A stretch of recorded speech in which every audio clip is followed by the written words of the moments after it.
But tonight, the FBI announcing its violent gang task force has recovered millions of dollars in cash, drugs, and weapons connected to 3 violent gangs in Albuquerque. And they say the main man is now in federal custody. Action 7 News reporter John Cardinelli shows us how they got him. According to a federal affidavit, this man, Jesse Young, is believed to currently be the biggest drug dealer in Albuquerque.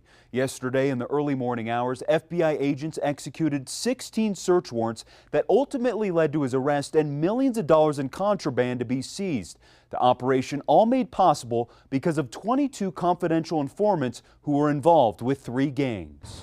On September 1st, 2022, in the early morning hours, the FBI executed 16 search warrants in connection to 15 individuals who are known members of the Sereno, S&M, and WSL street gangs. This is the biggest seizure that I've seen in the time that I've been here. According to this federal application for a search warrant, the investigation into the gang's criminal activities has been going on for years, but was kick-started because of a homicide that happened on August 8th of this year at an apartment complex.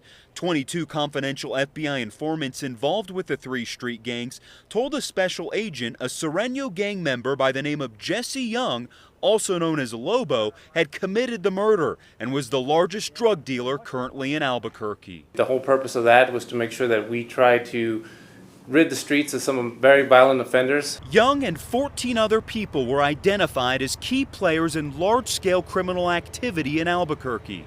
During the 16 search warrants executed Thursday, a gold mine was found at Young's location at Artrisco Drive Southwest. There was a lot of drugs that were seized, a lot of weapons that were recovered, and hopefully this will lead to safer communities. At the residence, 1 million fentanyl pills were recovered, along with 142 pounds of meth, $3 to $4 million in cash, 28 firearms, and thousands of rounds of ammunition, amongst other illicit materials.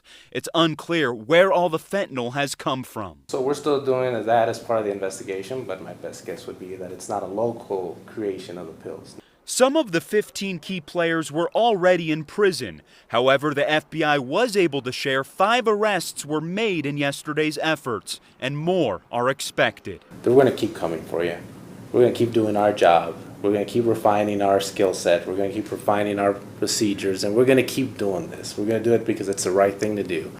The affidavit mentions that one of the informants said a lot of California Serenos are moving from California to here because New Mexico is an easy place to conduct criminal activity. When Bujanda was asked about the claim, he said the FBI is looking into it. I'm John Cardinelli reporting KOAT Action 7 News.